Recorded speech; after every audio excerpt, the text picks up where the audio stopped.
Hi, and welcome back to the NPG Trio reviews. Well, not so much at the moment. We're sorry we've been away for a while.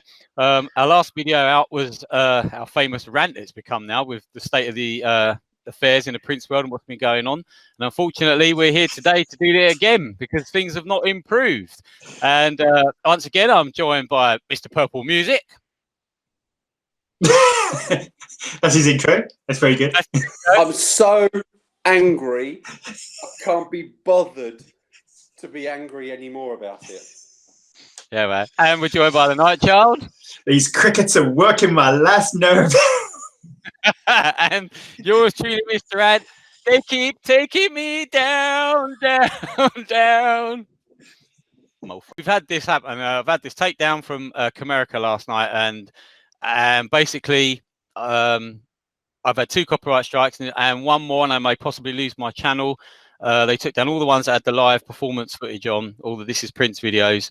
So fearing that I would lose the channel, I had to take down everything that had performance on. So all the A to Z videos, every video that I've done that had any live performance on, I've now deleted just to save my channel, basically. Where I go from here, I don't know. I'm going to think about that, but I'll still be here at some point, as long as they don't yank me off. But that's not the only thing that's been going on. It's just unbelievable. Guys, let's talk about the state of everything since we last spoke. We've had piano and a microphone. We've had more t-shirt debacles today. We've had the Spotify thing, the music deals, the videos coming out on YouTube. Go. Let's just discuss all this. Before we get into a lot of that, can you just try and explain to everybody out there exactly what their beef is with you showing clip bits of live footage? They don't say. They just take it down. As far as I'm aware, it's pirating. They think I'm pirating their stuff and profiting from it, basically, stealing from them. Copyright, basically, rather than. So what I was just saying about this, what's the annoying thing is obviously these videos have had massive amount of views, which is proving that people are desperate for live performance of Prince. There's a real desire and a hunger to see Prince live, to see him performing, and they're not fulfilling that need. The estate, they're not releasing anything. They are purging a Purple Rain era to death with the same stuff over and over, with no live stuff, no Montreux, no nothing, none of the tours. And then, but channels like us, we put these videos out there and it's bringing people in. They're discovering performances they've never seen or heard, and it's getting them in. New fans, old fans alike, and so many people have said, oh, your channels have really, helped since Prince has passed. The fact that these videos are there, it gives them something to look forward to latch on to, because they're nothing from the estate, nothing apart from takedowns, Yeah. I think it's a real shame, and I think it's really short-sighted of them to be able to kind of go down this route without any explanation to you as to why they want to remove these videos. There needs to be a conversation to be had with you, doesn't there, to say, look, guys, this is not the right thing to do. We'd like you to remove the videos, but in all honesty, the work you've been doing over the last 2 years, it's just gone down the pan. It's just wasted. All that hard effort, all that blood, sweat, and tears has gone down the pan. I think it's a real shame, and I'm really sad for you that you've wasted 2 years of your life. Yeah. Not in real time, because that would be even. But look, you've wasted a lot of effort and a lot of time putting this stuff together, and I think it's a real shame they didn't have a conversation with you to say, look, guys, look, this is the situation. We'd like you to remove or edit certain parts of it. But the short-sighted element of that is the exposure that it's giving to the brand and driving people into the catalogue. And the estate aren't doing that. So you and other people have taken it on themselves to give everybody what they want, but also try and keep his legacy alive. And a part of that is a cathartic process. I'm sure of that from your point of view is trying to Yes. come to terms with what happened, but also just keeping it real, because there's a real sense that the next generation, once we've gone, he's just going to be an artist that is spoken about like, oh, do you remember that bloke in the 80s who brought out a couple of tracks, and there'll be a best of sitting on the shelf gathering dust, and unless we do something about it, I genuinely believe this artist could just disappear into the ether. Yeah. And it's and I'm not trying to make it sound like a complete catastrophe, or kind of making it worse than it really is, but my genuine feeling is that it really could happen. He really could disappear into the ether and just be another artist that was prolific. But the way the music industry is going, unless the record labels do something about it and have somebody driving the catalogue, this guy's going to just disappear. Yeah. And you were doing everything in your power to try and not let that happen. Yeah. Well, let me just say before Jay steps in, just you know, in an ideal world, you would say, well, why don't they look at these channels and go, look at the work these guys are doing. They're off reaching people far and wider than we possibly ever could. They know their stuff. They know what they're talking about. They know what they're doing. Let's embrace them and work with them. Imagine what people like us could do in the vault, what we could create if we were working with them. They say, here you go, here's access to everything. You know what you're talking about. You put some historical stuff out there of what Prince did, when he did it, how he did it, compilations, whatever. And not just me or Jay or anybody else. You know, there's thousands of well knowledgeable, there's real knowledgeable people out there in the community of Prince who know everything, you know, and anyone could do that. We don't all have to be his friend to have knowledge, do we? No.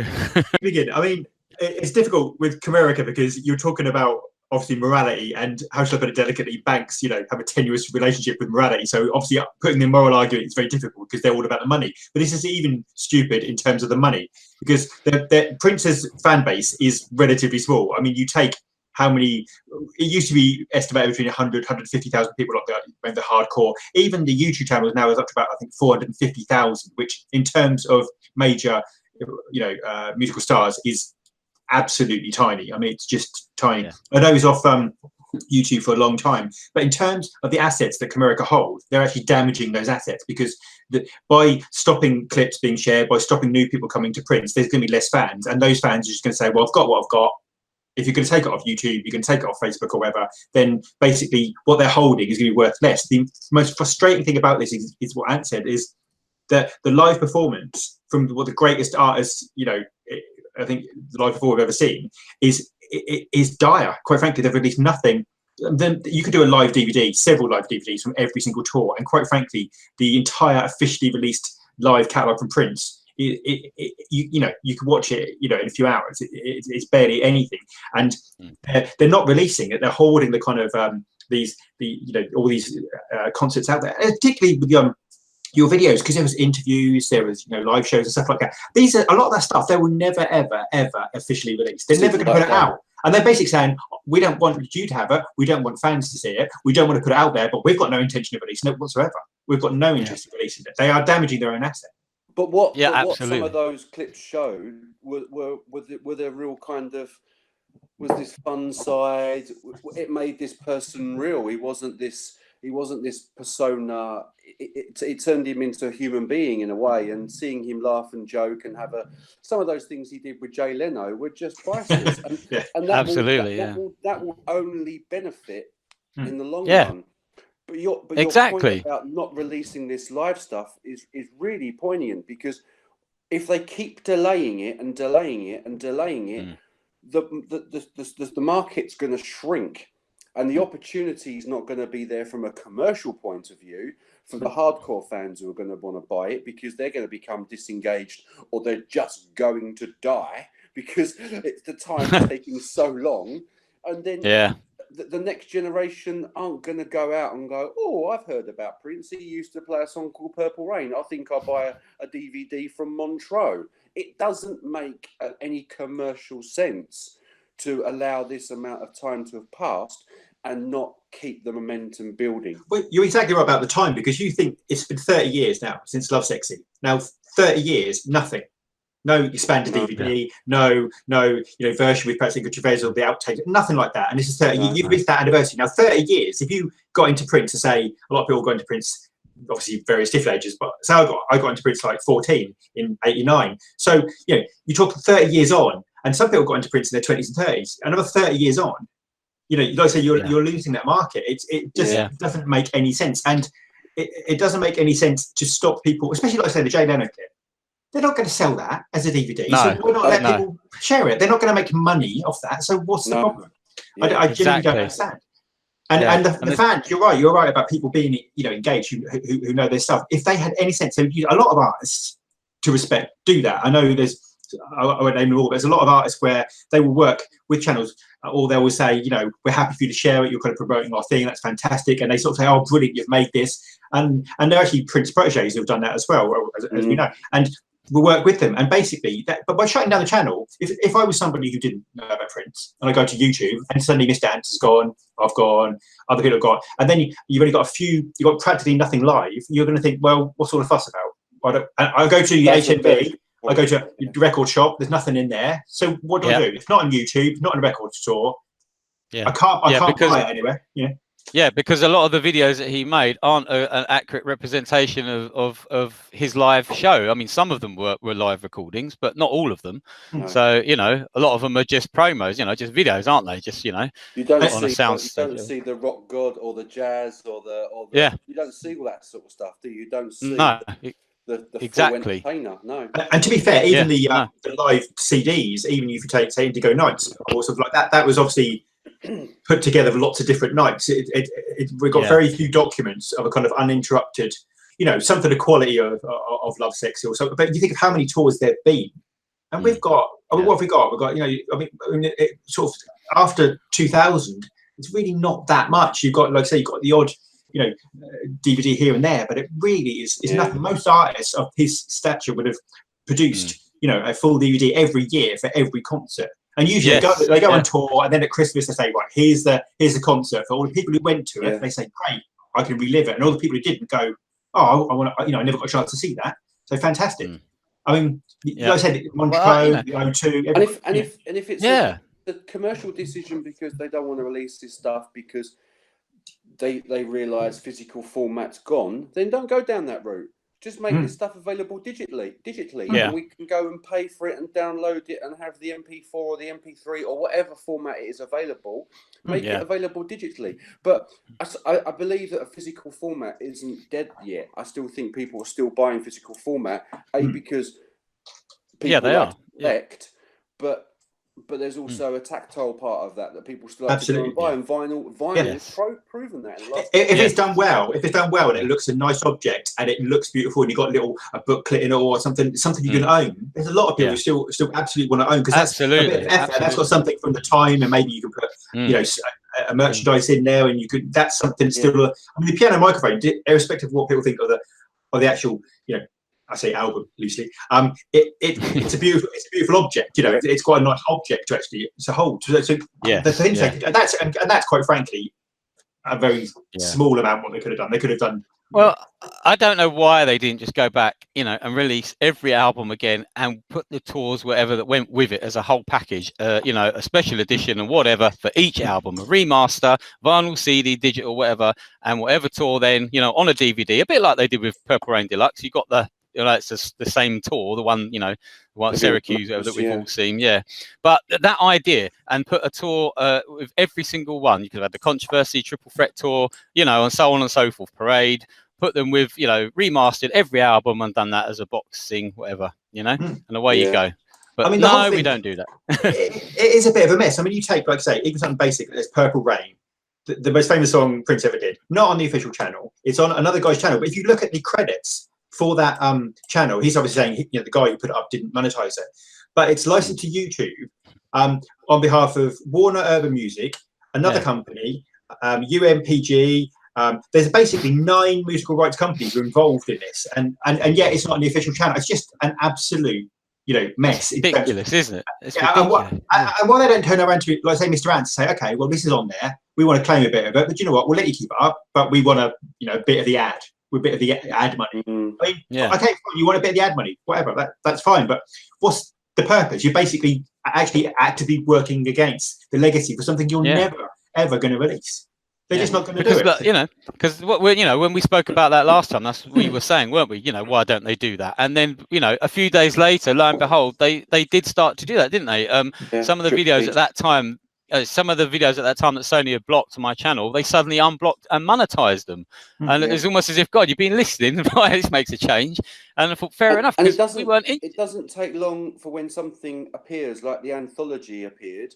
It doesn't take long for the momentum to start building again and people to start talking about him. But we've had nothing really since that moment.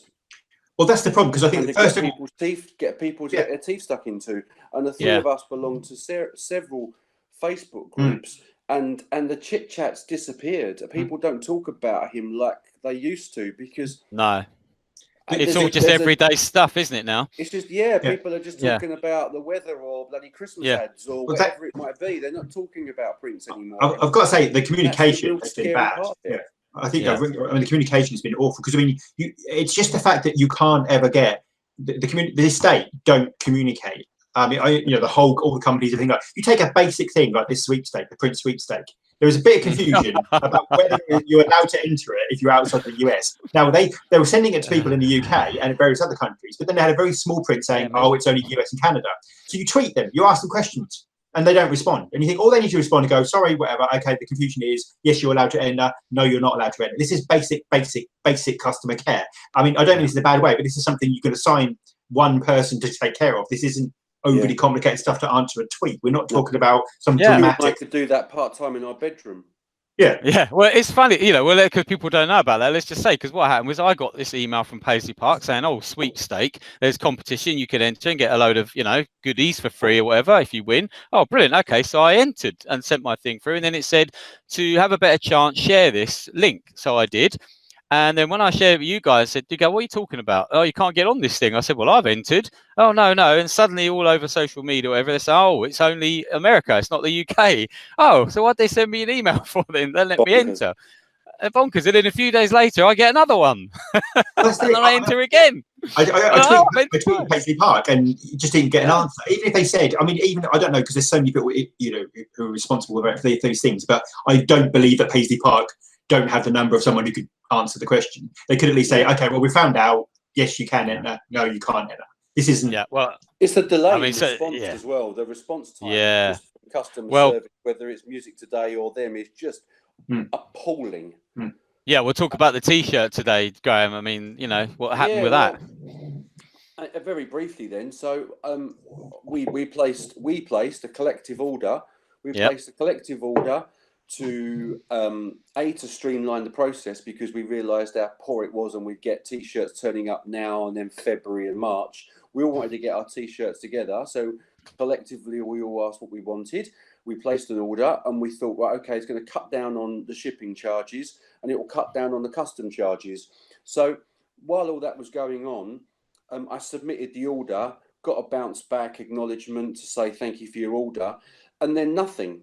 So I sent a rather snotty email to say, "Look, what's going on here? You really are screwing this up completely."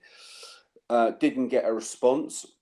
And then we wanted to add something else to the order. And I thought, do you know what? We're not going to have much chance here. So I emailed them again and said, "Look, placed an order. Here's the reference number.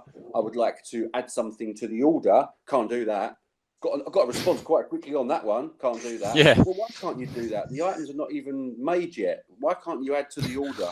No, we can't do that. So I went for it. I went for it directly, and I emailed a really nasty email to say, "This is appalling. This is really appalling. And just cancel the whole thing." And I thought I'm either going to cancel the whole thing because I was just completely fed up with it, and I'd go and buy a T-shirt from Rocket Pool or somewhere that knows what they're bloody doing. We've got to say they are brilliant. We've got to say they are amazing. I mean, I've ordered stuff with them. You get it quick, the next day. Yeah, amazing. So Rocket Pool are great. There's a few other websites out there that are equally as good.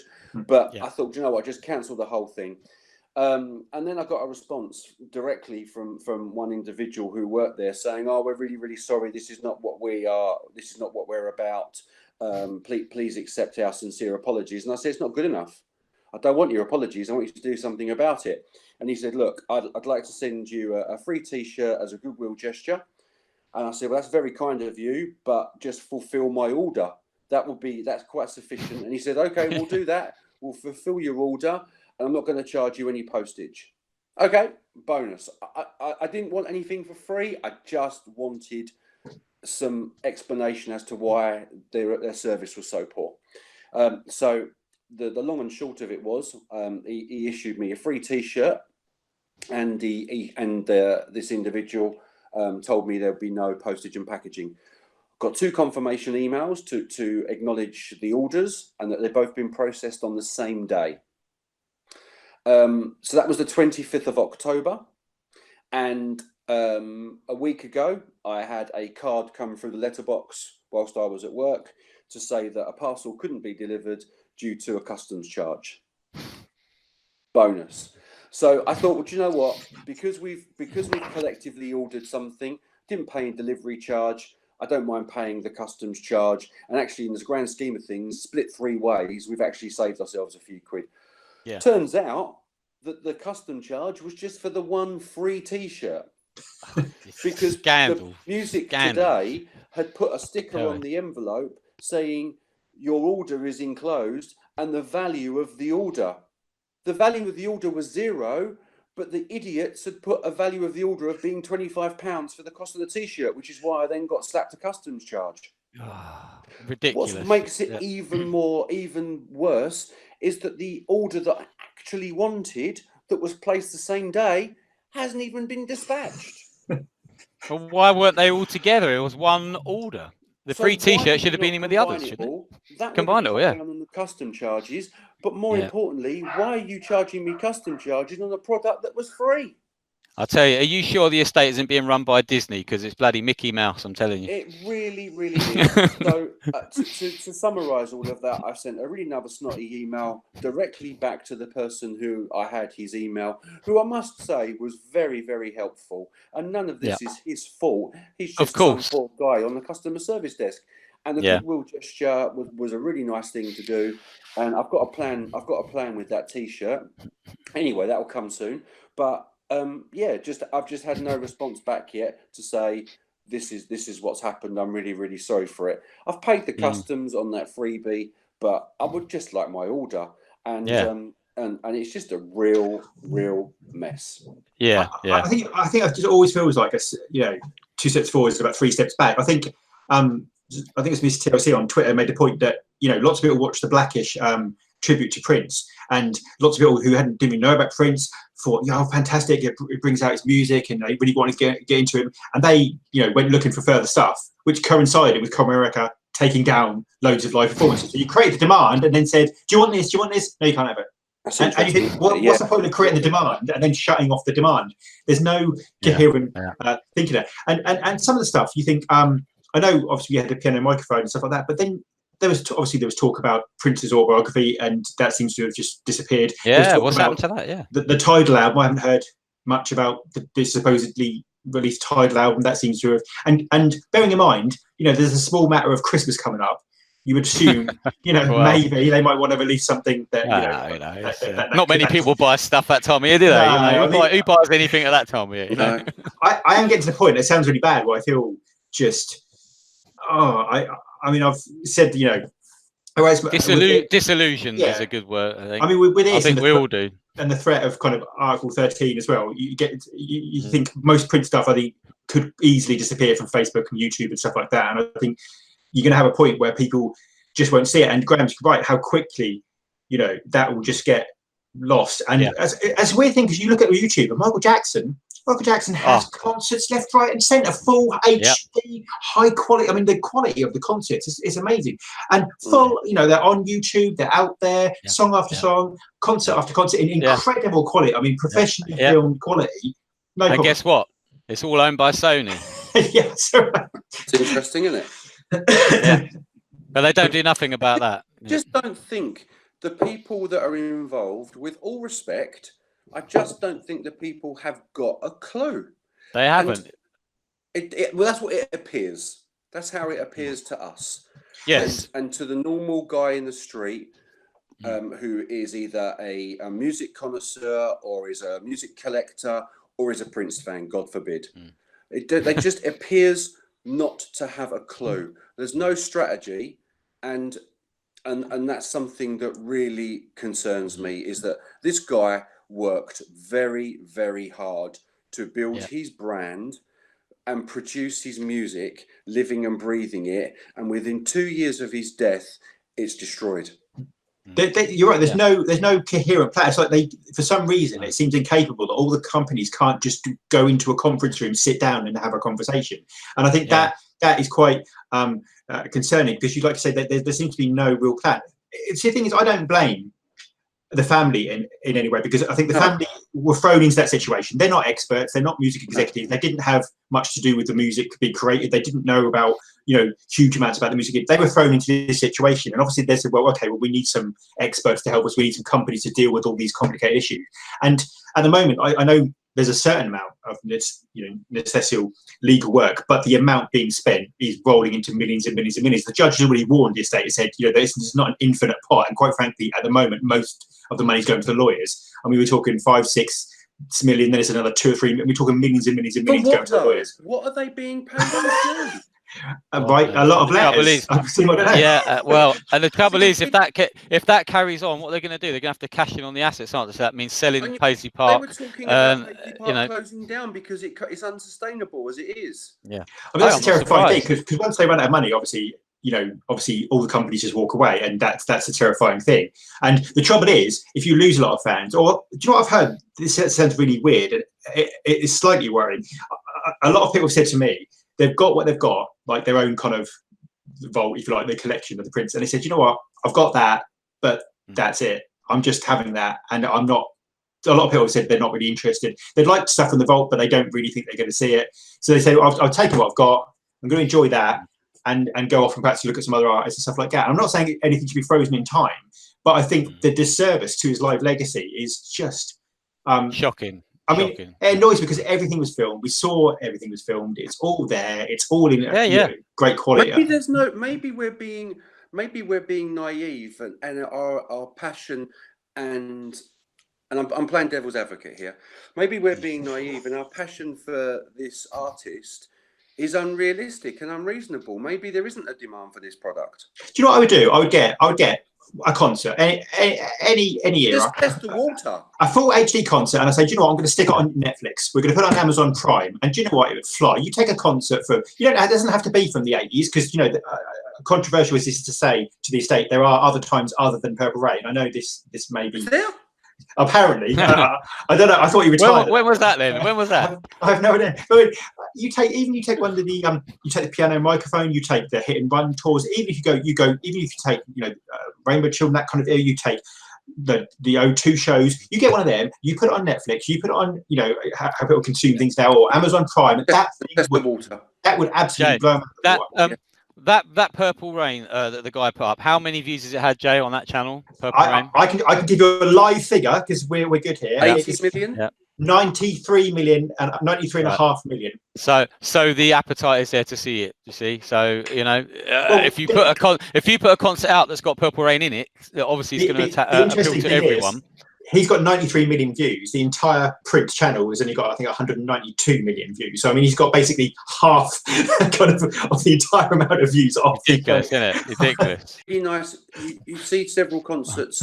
There was a BBC special with Ariana Grande recently.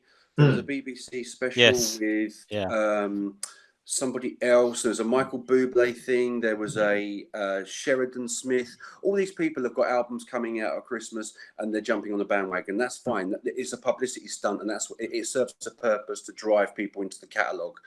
If you was to kind of on late night BBC 2 show Prince live in Sydney Opera House 2016, and just test the water.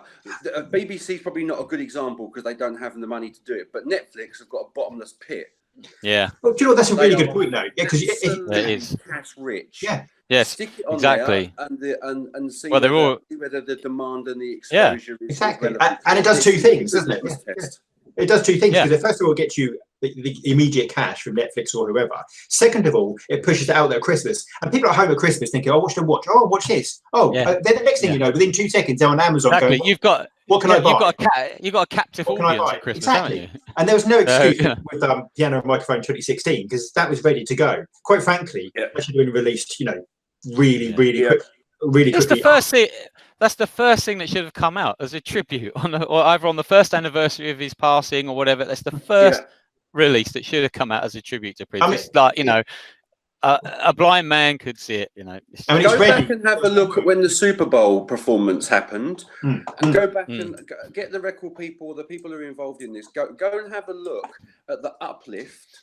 Well, I can tell you, Purple Rain. It was 400% or something ridiculous. I can tell you as well that on my channel I had a huge surge in views after that Super Bowl thing happened this year. Even though it was only Justin Timberlake where we're doing that tribute, but when that happened, I had a huge surge in views and interest on the channel. Every time something has happened like that, it spikes the interest every time.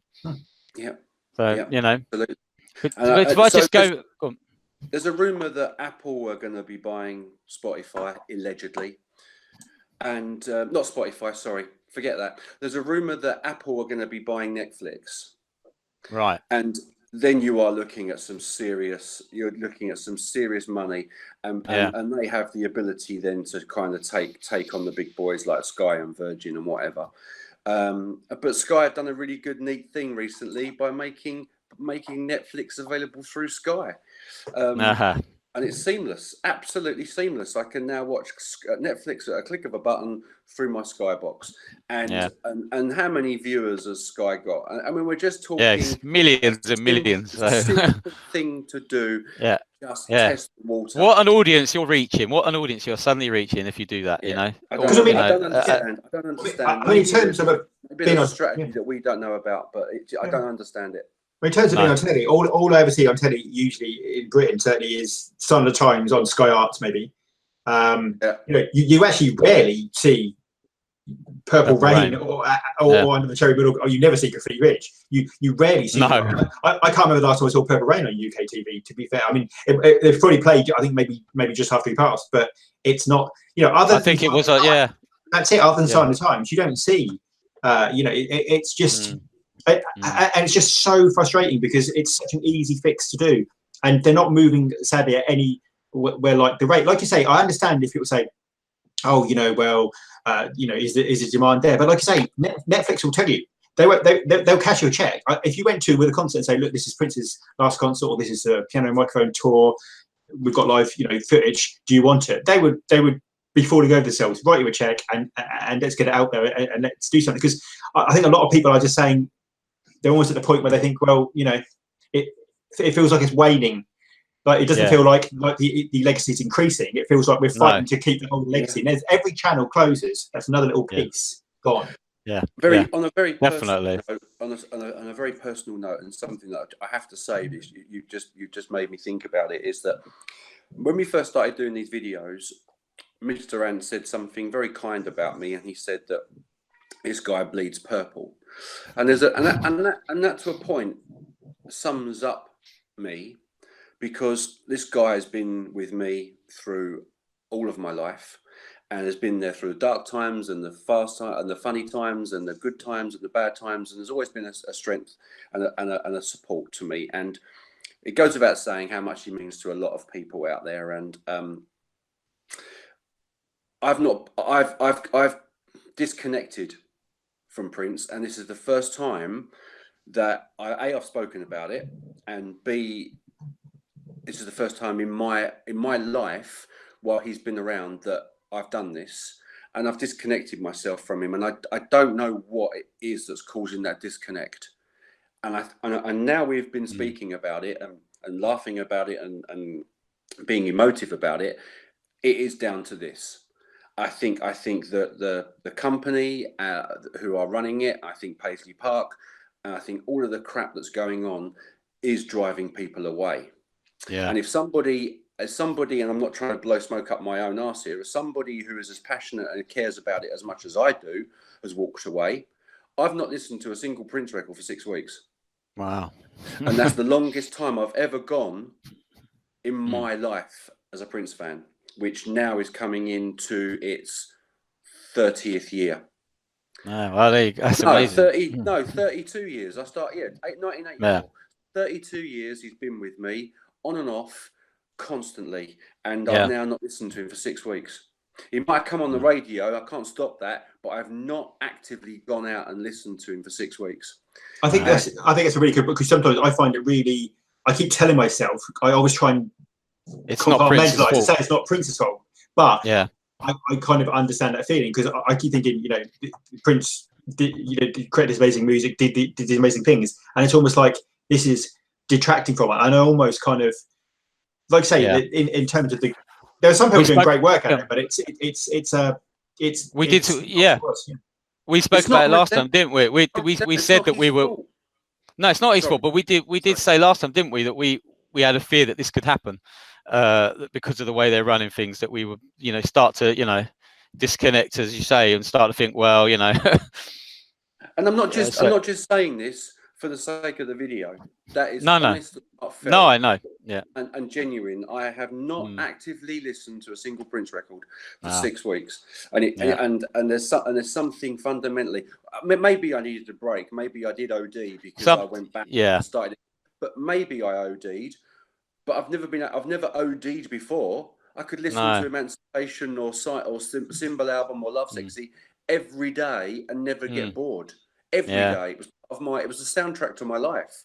Yes. But something has happened. Yeah. Something has happened for me to go, I've had enough of this. And that maybe, as you say, it's because even though it's not Prince's fault, when you're listening to it, it's making you think of all of that.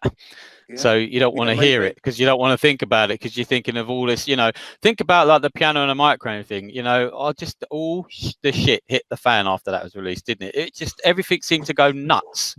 I've just, it was just ridiculous. The reactions and the way people were squabbling and arguing and everything. It was like, oh my God. I mean, that caused a big divide, didn't it? I mean, it was almost, huge, it was kind of 50-50, wasn't it? I mean, it really was. It was I mean, it is a real divide, and that's fine. Obviously, everybody has their, if they like it or they don't like it, or there's various things about it. But it kind of created a kind of schism where I think a lot of people at that point just thought that's it, and that's that it's a shame, because it's, if you're going to get one, I think that the release of the estate needs to be as prolific as Prince was, and I don't mean this in a bad way. It's easier for them. The music's already there. They haven't got to record it. They haven't got to write it. They haven't got to come up with it. They haven't got to get musicians. They haven't got to tour. All they've got to do is sort out tapes, vinyl, whatever, DVDs. This isn't, I understand there's an argument to say, well, if we flood the market, whatever. But nowadays, in today's society, where you can stream things on Netflix, when you can stream things on Amazon and stuff like that, there's no such thing as you're not going to kill. You're not going to kill the market. You're just not, because all right, people might not buy. They don't buy CDs in the way they used to do, or whatever. And it's great that his music's starting. Obviously, it's going on streaming sites, and that's good. I think programs like Blackish really helped. Keep that interest in legacy going and things like that, and getting them onto, and getting more videos onto YouTube, and that's fantastic to an extent. I mean, it's brilliant the two arguments.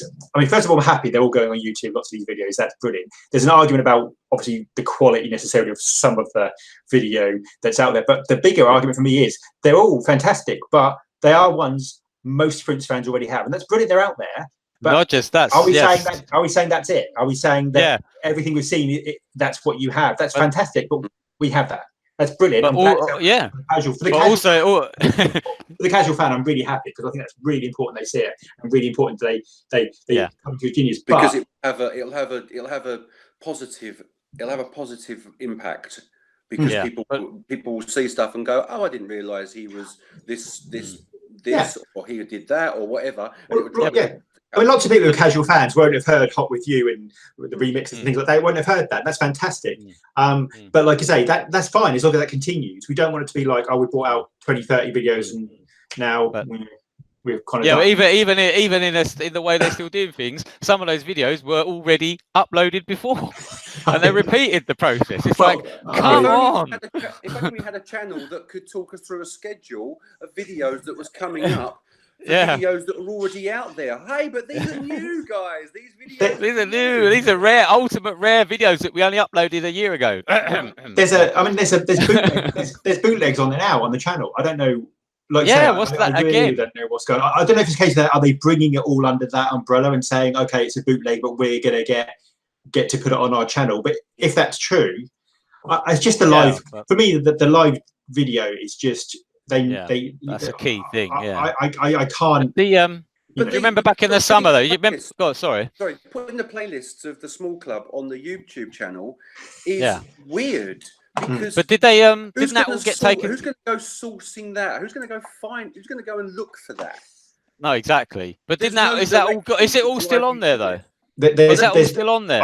I looked today, and there's other unofficial videos on there that they've actually had done earlier today. Yeah, I mean, there's still. But you know that initial lot of bootlegs that suddenly appeared back in the summer when we did our last video.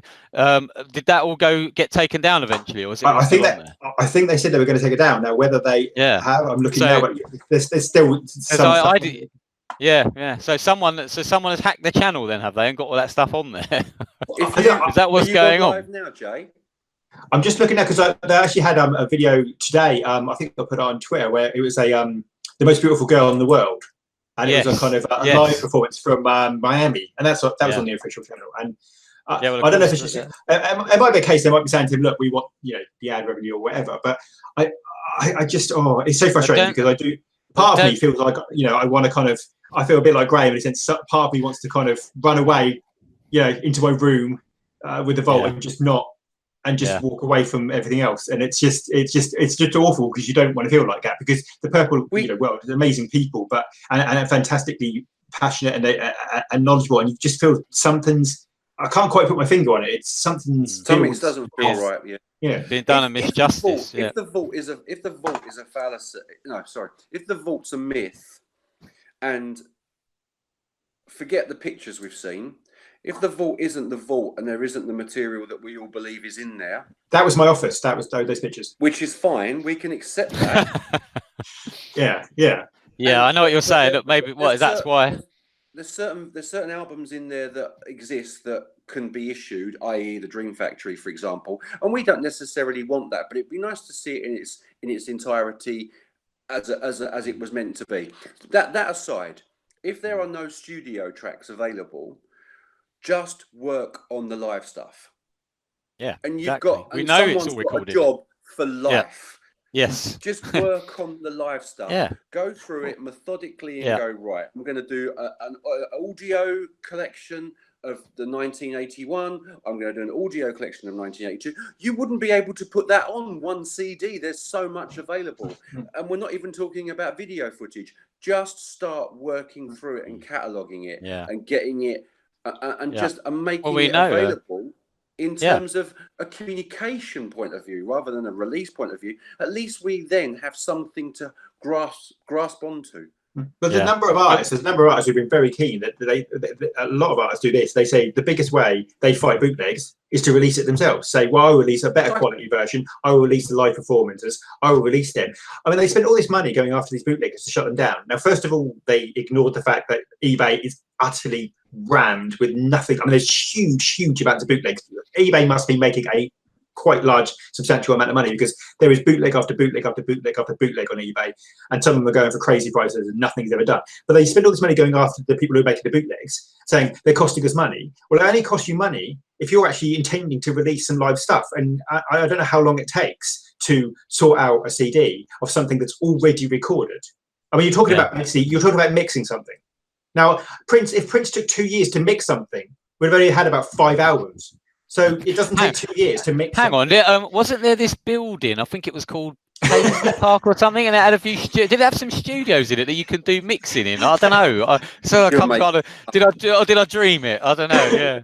Well, they've spent a lot of money going after. Is it Georgine Boxhill and who released the Deliverance EP? and they've kind of said, you know, they're going to Yes. fine him $4 million. Now, I don't know about his personal circumstances, but I'd be very surprised if he has $4 million. So that's, again, going to result in a situation where they're going to have to pay lawyers' bills and stuff like that. Far better would have been to then say, do you know what? Okay, we'll take it. We'll put it out there. We'll keep the money. That's fine. We'll get we'll get a product out there. But instead, they spent a lot of money on lawyers going after someone who probably, you know, he's not going to have $4 million. I'm very surprised. Well, so they're going to have because he must have done some work. Yes, he did. He must have done some work at the beginning of the whole process. He should get a cut. I think. I mean, obviously, it's not for me to say, but I would imagine. I thought the better way is to approach him and say, "Look, we're going to put it out, and we'll negotiate what your share will be of how much." £1.50 or at least something. Yeah. I mean, he obviously did a part of it. How dare you steal my money? So how dare you steal my money? But it's like they seem very keen to spend lawyers' money on stopping things, but then it's not like they're not keen to put stuff out. So it's like saying, you can't have it. We're not going to put this out there, but we're not going to release it. We're just going to hold on to it. And quite frankly, at the moment, it's just like someone with a sort of, it's like who's hoarding it, and you know, not. What are they waiting for? Well, what are they waiting for? You look at Facebook. Facebook, there's quite a few videos out there, although they are getting less. YouTube's obviously going to get a lot, especially if Article 13 goes. Then I don't know. I think you'd lose most live stuff that's on YouTube. Article 13. Forgive my ignorance. I'll let Ant explain it. Thanks for that. It's a bomber, basically. It's a law that the EU want to bring in. Is it next year? I think something like that to govern YouTube and copyright and all this stuff. It'd be easier to just go on what YouTube have got videos up on, you know, that they put up themselves to explain the process, because they're trying to fight it themselves. YouTube are trying to get channels to and their subscribers to voice up about this and fight it, apparently, because they're not happy about it. Apparently, it's going to affect the whole of YouTube. They're basically saying they're going to, like I say, a lot of videos are going to block them first, and you have to. They won't even. You have the right to use any music, any pictures, any video, anything before your video will be allowed. That could be the end of YouTube then. Yeah, well, the end of fair use straight away. So all those people who review stuff, be it movies, whatever, or any music, footage, anything, all of it will be completely blocked. So all we'll end up is videos of dogs running around and cats jumping up and down for their like the old days. And major channels showing their TV shows on there, which is like not what YouTube is about, No, it's not. And how many videos a day are uploaded worldwide on YouTube? I think it's 400 hours. Is it 400 hours a minute? I think that's something like that. It's something like that. It's ridiculous. I mean, it's just frustrating, because I do feel time is really not helping. You know, they've done a certain amount of stuff. I'm not going to pretend, they've been off on this. Like I say, they've done certain things that, all right, they could have done better, but they've done certain things and they've put certain things out there. And obviously, there's been exhibitions and merch and stuff like that, but there's no overall plan. They need someone to say, look, this is the plan, we're going to do something about this, and we're going to kind of grab this by the horns. But at the moment, it just feels like, certainly from the activity I see on the Prince groups, it is going down. It's waning. I know that might be, people say, oh well, it's natural, he's no longer here, stuff like that, but the Michael Jackson videos, concerts out there, they're doing, there's obviously been controversy with recent events with Michael Jackson's and the albums, but there's still, it still seems to be like there's stuff coming out and stuff like that. And I don't know, I mean, possibly this is the dead cat bounce bit, if you like. Maybe this will improve after that, but I can't see the signs at the moment. I really. No, but I think the thing is as well. And Graham made this. Go on, Harrison. Yeah, I was just going to say, but last time, Graham made this point last time, that this is uncharted territory. We've never been in a situation like this where we've had a person with a vault with all this stuff, so it's so it shouldn't be disappearing and waning and going out of as time goes by, because there's all this stuff. Yeah, fair enough. A lot of people, everything they ever made is out there. There's not even much Michael Jackson stuff that hasn't been heard. There was very little that he didn't put out. Well, that's the thing. You look at how much they've made out of the very little. And it's not criticism of Michael Jackson. Look at the very little material they actually had. Yes, they had live performances and DVDs, stuff like that. But you look at even the Bad 25. You look at the they kind of brought out all these celebration sets and things like that. And yet Prince, like I say, Love Sexy, passed. They had the best we had was like Symposium, and we've got some interesting stories, but no product. product. No. And you think this year, you know, next year looking at, you know, Batman, are there going to be problems there because they're going to say, well, Warner's say, well, hold on, this is music, you know, this is a problem, and we own the movie rights and stuff like that, and that's going to be an issue because they're arguing that about won't that. happen because the tie-in with the film's dated now in the nicest possible way. The film's dated, and Warner Brothers and DC have moved on, so that's never going to happen. Batman's forgotten, but do you know what? I completely forgot with my disconnect at the moment. I completely forgot about Love Sexy coming and going in last 2 months. And that's what worries me, because once you start getting into, that's the well-known bit, then you get into the 90s. I mean, there comes a point where, you know, I mean, the major albums in terms of commercial success are going to be more, you know, rarer and rarer. Missed that opportunity. Nothing after 2026. That could be the end of it. Yeah. Sorry. Hello. Yeah, after 2026, that could be the end of it. Yeah. I mean, I know this scary, isn't it? Yeah. Is it Warner's that get certain, you know, certain deals that obviously come into their own in like a year or two and things like that? But it's just such a complicated mess. And they say, do you know what annoys me when they say, well, okay, you know, he didn't leave a will, that's why it's complicated. Well, actually, I disagree, because when you don't leave a will, it goes to you know, your heirs. Now, there's no reason why people couldn't go in the room and say, right, with one voice, this is what we're going to do, or we're going to go with this company. It doesn't have to be. I know it's complicated by you've had to work with different, you know, companies and different things like that. But if they don't get together and they keep this kind of, don't get together, work as a room, they're all killing their golden goose, basically. Because the people who want to pay it, who want to buy the product, you know, just aren't going to be there. And they're going to lose it. Yeah, going to lose interest, like, you know. But like Graham was saying, I just go, oh, well, it's so really what? Weird, though. There's some really passionate people on Facebook in the groups and just who are not in the groups, who talk about videos, or today I'm listening to this album, or today this album. That's disappeared. That's gone. I've got to say, people don't share it anymore. There's one guy I have to name, Raymond Hanson. He's amazing. He's doing like a, you know, right from the beginning of Prince, and does loads of stuff, and he goes through the thing. But it's becoming rarer and rarer to get the people who are passionate about it. I've seen the kind of, you know, levels. I mean, you look at even some of the Prince YouTube videos. Now, I know YouTube, you know, some of these videos have only been out, you know, a little while and whatever and stuff like that. And I know, you know, they build and they grow, and that's fantastic. But you look at some of the videos this week; they've been out, a week or two, and you think, okay, yes, I'd be happy with those figures. But in terms of Prince channel, 12,000 views for interactive or something like that. 12,000. I mean, I don't mean in a bad way, but 12,000, really? I mean, exactly. That's not interactive, is it?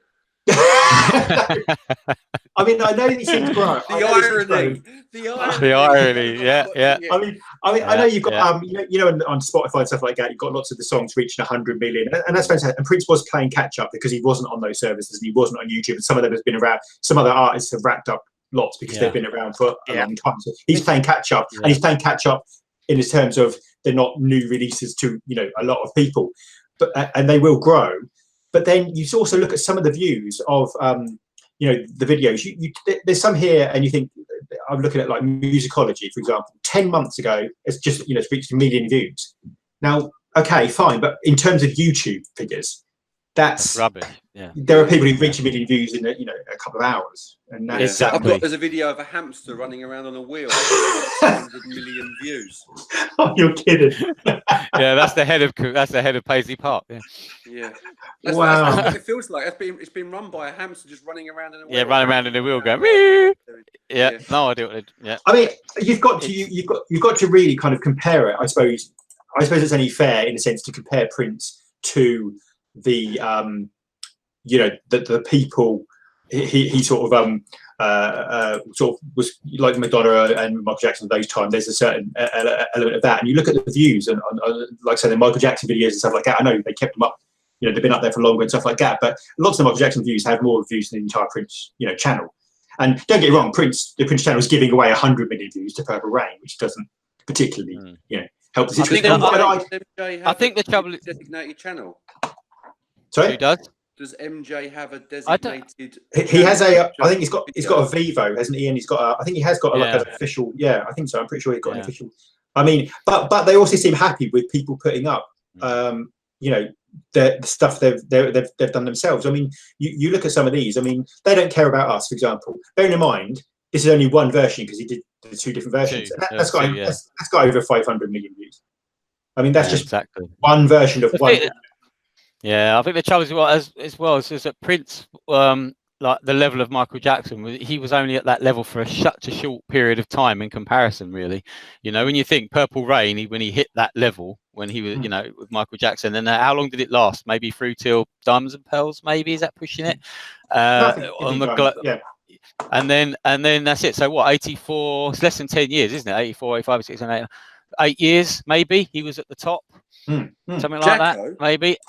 No, but Prince on the level with Michael Jackson. The commercial level. The commercial level I'm talking about. Commercial point of view you're talking about. Yeah. You know, popularity with millions and all that. You know, Michael Jackson was global from a child, wasn't he? He was massive. But Prince started. You know, he was unknown. He grew very gradually. Hit the big time with Purple Rain. Hit those Michael Jackson figures. Then he was well known throughout the world. Massive star. But that period was only about 7 or 8 years. You know, and then Prince spent more time of his career not as a huge megastar like that than he did as one, really, if you think about it. It was quite weird. Sorry, you know, he chose because Jacko's had 3 albums.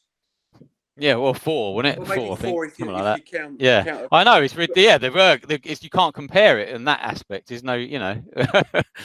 Prince had 40 albums. Because I grew up with kind of people saying, "Oh, Prince, you know, it's too sexual. It's all about sex." And then towards the end of the career, all I got from it was, "Oh, it's too religious. It's too religious." It's like, you know, and you can't win. Yeah. And then there was that time, like I say, from sort of early 2000s, where you know it was all on the internet. People didn't know, and it's just I don't know what else can be done. In terms of, I think the Blackish was a good step, and Netflix. There's certainly a lot more that could be done, but I do feel at the moment there's like, I think I can't remember which one of you made the point that they sort of had a couple of years of the tributes, you know, whether it be various, you know, NPG or I mean, I don't mean they're tributes; they are a band in their own right. I just mean in terms of, you know, the actual specific tributes to Prince. And there's a couple of years in that, and then after that will slow.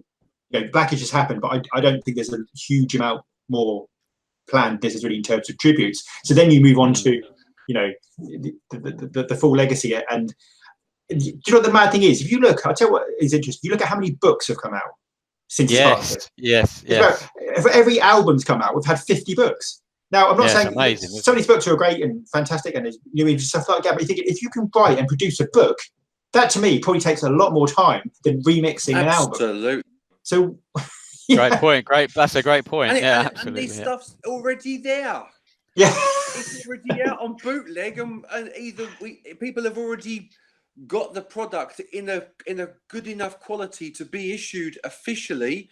Just go and have a look on eBay. Yeah. It's not as if you've got to do a lot of work with this stuff. No, they've got it all there. It's just ridiculous. I mean, you know. I think, as you said, I was just going to say, going back as well with the popularity thing you were just talking about, I think as well it's a double-edged sword, wasn't it? Because of what Prince did in his career at the end, and the fact that he didn't want to be commercial that way anymore after the, you know, Gold Experience Emancipation era, and he walked away from charts and singles, didn't he? And he wasn't on that thing anymore. I'm not doing that anymore. He relied on his community then, didn't he? That was what he was surviving on, and touring, obviously. I think it was always going to come back to bite him one day that he, you know, wasn't now, you know, be able to have a top 10 hit or whatever, or sell millions of records or whatever, because he walked away from all that. You know, it was just fine while he was alive, but as soon as he was gone, he just knew. Can you name to me? I'm putting you on the spot here. Loaded question. Can you name to me one of the greatest live rock and roll bands who are constantly touring, making millions of pounds touring, but haven't had an album released in 20 years? Oh, blimey. Not the Rolling Stones, is it? Correct. Correct. Wow. Yeah. And so they've not had a commercial, commercial release. They've not had any commercial success. No. Yet but they sell out stadiums worldwide. So I hear what you're saying, but he was the one who went, I don't want this crap anymore. I don't want this chart success anymore. Yeah, I'll take it if it comes, and of course I will. And he made a lot of effort to have successful commercial releases, such as yes. Diamonds and Pearls, Symbol, Musicology. They were the real kind of pop albums where he knew he had a commercial success in his hands, but he didn't really care about that because he knew the money came from touring. The tours, and I think every now and then he dipped his toe back in just to keep the profile up, get a bit more money, keep like Musicology, like you're saying though, you knew that's keep Paisley Park running for another 10 years. I'll do a commercial album, I'll do a big tour in the round, and get the money and keeps it all going, because it was all about keeping Paisley Park open, wasn't it, and running. I've got one thing I want to add to this, and it's something I read about Paisley Park, and I just wanted to know. It's in a really bad location. There's nothing really, any reason for anybody to go to Minnesota or Minneapolis. It's a crap place to go, with all respect. There's no reason to go there. Sorry if you live there and you're watching this. I meant it's not a great location. It hasn't got the pull to pull people to it, is what I meant. I apologise. You mean, I mean, it's weird because it could have worked for Prince in the sense of that isolation and in the snow. But I understand what you're saying. You're saying that in the sense that there's not a lot of there's not a lot of tourist attractions around it, so you could make a kind of. It has no pull. So the only pull is to pull people in who are going to see Paisley Park. But if Paisley Park doesn't exist, it can't exist anymore financially, then we are in big trouble. Yeah. Well, the thing is, has to go. Yeah. Well, the thing is as well, when you that, and if you want. That's right. Well, no, when you think about Paisley Park, the way it's operating now, when you think about a museum, how many times do you go? Once, maybe twice in your lifetime, and then you've done it. It's like, you don't go to the Natural History Museum every week, do you? No. Okay, it's Paisley Park, but I'm sure once you've done it once or twice, then there's the need to do it again is probably gone, isn't it? You might go again maybe if there's an event maybe or something, but sooner or later, everyone who wanted to go has gone. I think it's the case that with a celebration, you would, I think, some people go regularly, but some people go, say to do it as like a pilgrimage, just as once. And in terms of regular, income, it's just as amazing, because like you said about the Vault, so many artists have died and they've got really nothing. Maybe an album of unfinished, maybe the odd outtake, maybe the odd live performance, but there's so much. Prince potentially should be worth more than most of our artists by far, because he has the most product out there, which is the albums, the DVDs, the unreleased projects, the live stuff. So much out there, and it just feels like it's just bleeding away in lawyers' fees, and it sounds really awfully negative, but I mean, I'm kind of like I say, at that point where you think, yes, you're glad for all the things you've got, and it's almost like you want to just take yourself off, enjoy them, and just say, do you know what, if I get anything, I'm almost at a point where you think, it's like if I'm just going to say, but with Paisley Park, like if it was. Obviously, I've never been. None of us have ever been. You would love to go, but not sure because now Prince isn't there. It's not the same. But if it was anything like the exhibition that we went to, would you want to go again if it's like that?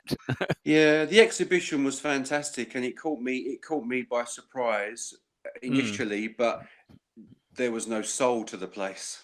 No, exactly. And that would be my only fear.